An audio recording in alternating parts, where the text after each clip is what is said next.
Hello guys, सबैजनालाई welcome to my back to my channel. सबैजनालाई स्वागत छ मेरो युट्युब च्यानलमा। आज चाहिँ रोटी कसरी पकाउने भनेर चाहिँ म सबैलाई देखाउन गइरहेको छु। यसरी पकाउँछ, यसरी फर्काउने पनि छ नि, पाकिरहेको छ रातो रातो भएर। यसरी पकाउने नि त।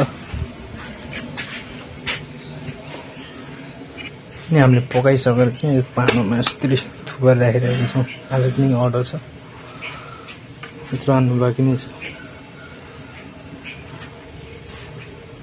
सबैजनाले हेरेर लाइक, कमेन्ट, सेयर अनि सब्सक्राइब 700 चाहिँ गर्न नभन्नु होला है। अरू भिडियोमा चाहिँ मैले कसरी बिस्ने, कसरी बोल पकाउने त सब देखाइरहेको छु, तर कसरी पकाउने भनेर चाहिँ देखाएको थिएन। तर आज पकाउने पनि यसरी हो भाइ, पुरा एकदम ब्राउन कलरमा पाक्छ। 10-12वटा पाक्छ यसमा।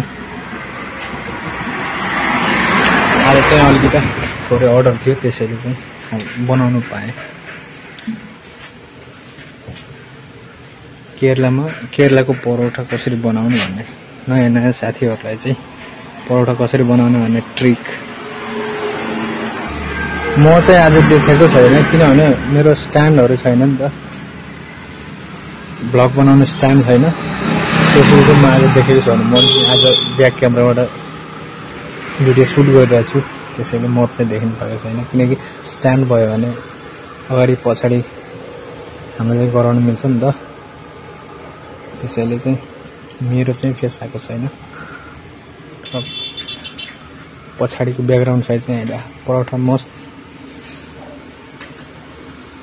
सुम गरिरहेको थियो, मस्त भएको छ।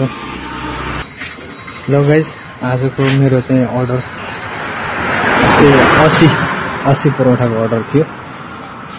मेरो कम्प्लिट भइसक्यो, भाँडा पुरा फुल भयो 80 परौठाको। मेरो काम पनि भइसक्यो। अब बाँकी ब्लग चाहिँ next time. Okay, by by सबैजनालाई। लाइक, कमेन्ट, सेयर, सब्सक्राइब अनि साथ सपोर्ट चाहिँ गर्न नभुल्नु होला है त। Okay, by by. बाँकी भिडियो चाहिँ नेक्स्ट टाइम।